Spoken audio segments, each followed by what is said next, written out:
Hello everyone, this is Dr. N.Senthil Madasamy, Associate Professor Computer Science Engineering. Great pleasure for me to welcome you all for this session. In this session, topic to be covered is standard operating procedures for handling handset evidence. At the end of Unit 5, the students will be able to comprehend steps involved in investigating mobile forensics with case studies. At the end of this session, the students will be able to understand standard operating procedures for handling handset evidence. Now we are going to see about standard operating procedures for handling handset evidence. Laboratories and their investigators must use best practices for cell phone examinations. Luckily, the guidelines are available to use as the basis for laboratory standard operating procedures SOP. An organization's SOP varies from place to place primarily as a result of differences in organizational budgets. This then impacts the resources, equipment, personnel, training, and so on the lab has available. When documenting the examination of a cell phone, it is important to document every person who came in contact with device. For example, some on-site police are instructed to place a handset into airplane mode. When it is seized, and that needs to be documented if the device was tested for fingerprints before its arrival at the computer forensics lab. That also should be part of the investigative report. The National Institute of Standards and Technology (NIST) provides standard operating procedures for a variety of scientific practices, including cell phone forensics. NIST Special Publication 800-101 Revision 1, the final, issued the guidelines on cell phone forensics in 2014. NIST is well recognized organization and a computer use of cryptographic hashes like MD5 or SKA1 or SKH2 to ensure that the results from using a particular tool can be reproduced with the exact same outcome. During the validation process, the error rates should be clearly documented. NIST provides the examiners with tremendous resources to assist with testing tools. The Computer Forensics Tool Testing (CFTT) project provides the guidelines for testing computer forensics tools, including test criteria, test sets, and test hardware. More information can be found in www.cftt.nist.gov.in. Next, the National Software Reference Library (NSRL) provides guidance on effectively using technology in investigations that require the examination of digital evidence. More information can be found at www.nsrl.nist.gov. NIST has provided test datasets of digital evidence, the Computer Forensics Reference Datasets CFREDS for digital evidence or test data that can be used to validate forensics tools, test equipment, and train investigators. More information is available in www.cfreds.nist.gov. The computer forensics investigators should also familiar with the US Department of Justice NIJ report, Electronic Crime Scene Investigation, a guide to first responders. This is general guide to computer forensics investigations. The Association of Chief Police Officer (ACPO) and other standards have noted the importance of making sure evidence is not changed after it is subjected to an examination.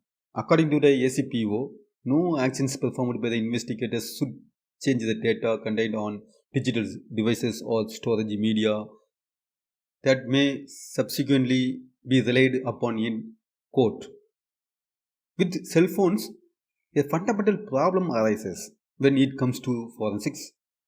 Cell phones generally have small onboard memory capacity, so memory utilization and compression is essential.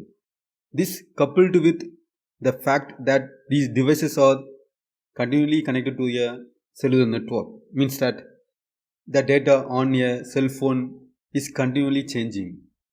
When a computer forensics examiner attempts to extract the evidence from a cell phone, the changes can be made to the cell phone. What is important to remember is that the user created data can remain unaltered when using the best practices. Therefore, the evidence is admissible when the process is documented appropriately. Some investigators still contend that cell phone forensics does not exist and that there are only cell phone examinations. Preparation and containment. Containing a cell phone should be careful but expeditious process.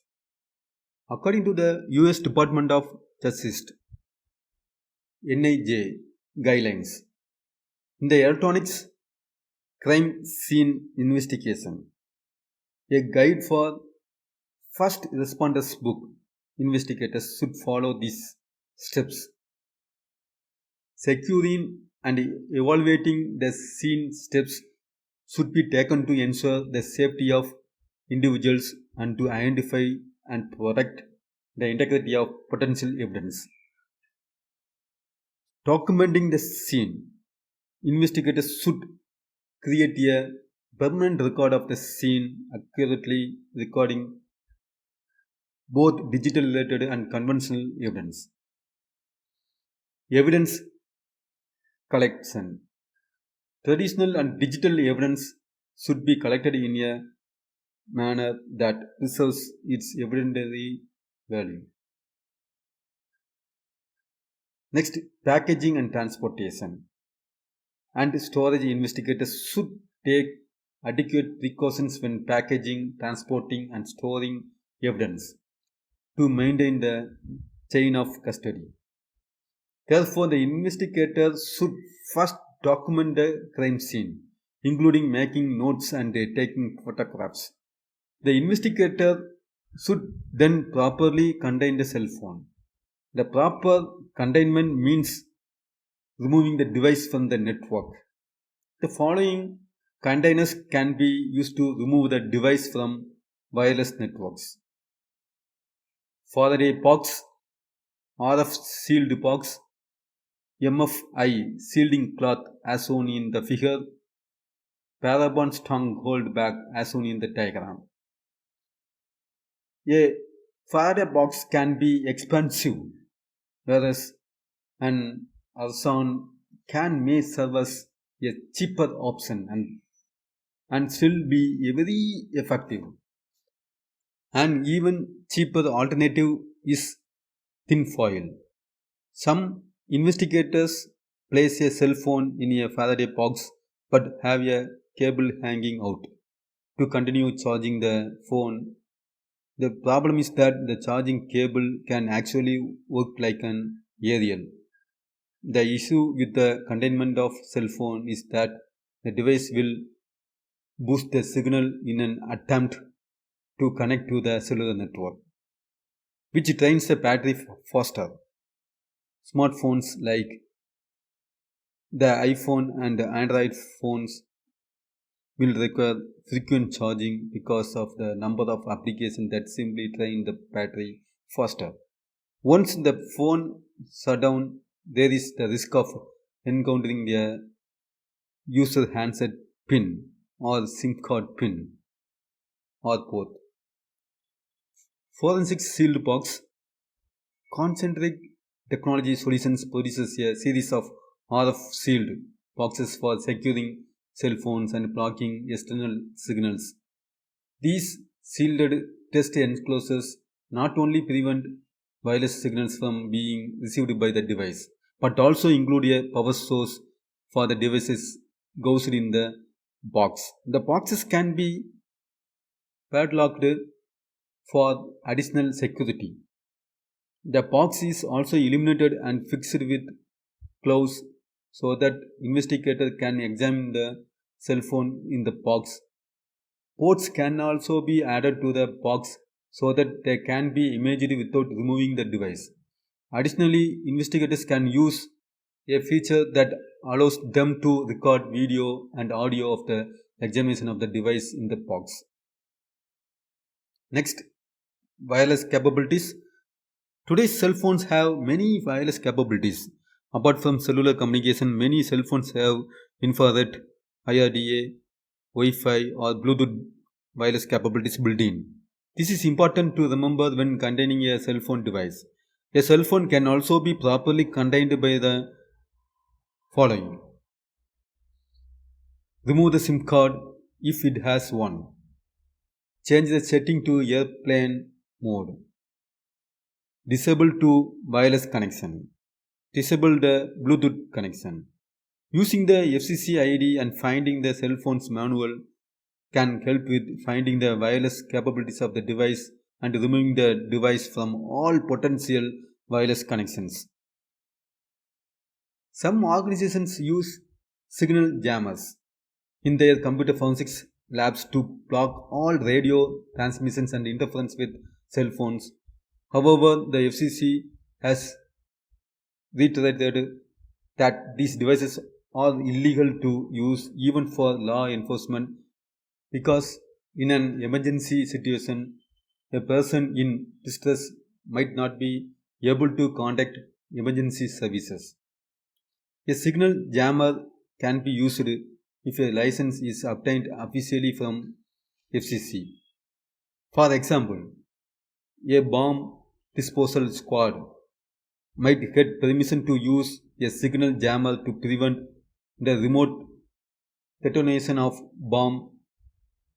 Terrorists often use a cell phone to detonate a bomb. The cell phone carrier can also be contacted to ensure that the phone is removed from network. The criminals often report a cell phone lost to erase the contents of the cell phone. So moving fast to remove the device from network rapidly is critical.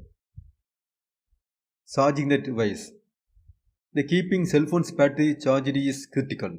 Smartphones, especially Android and the iPhones, have poor battery life because of the many applications that quickly consume the phone charge. Given that many smartphones are pin protected and that containing a phone in Faraday box will boost the signal and battery usage, finding a charger quickly is vital. Documenting the investigation. Most forensics tools like Paraban device, Caesar Access Data MBE Plus have a built-in report feature. The investigator's report should ultimately include the following details: device specification including details about the SIM card, where the device was seized, how the device was seized, copies of consent from or warrant. The preparation techniques including removing the device from the network. Forensics tools used to acquire the evidence. Evidence acquired: SMS, MMS, images, video, contacts, call history, etc. Carrier evidence: subscriber details and call details records. Application service evidence: example, Gmail from Google's email server. Naturally, photographs of the location where the device was seized, the device itself, and all relevant numbers, ICC ID, IMEI, etc., should be taken. In this summary, we learned about standard operating procedures for handling the handset evidence. I mentioned the references here. I hope you found this video is clear about the topic I lecture. Thank you and have a pleasant day.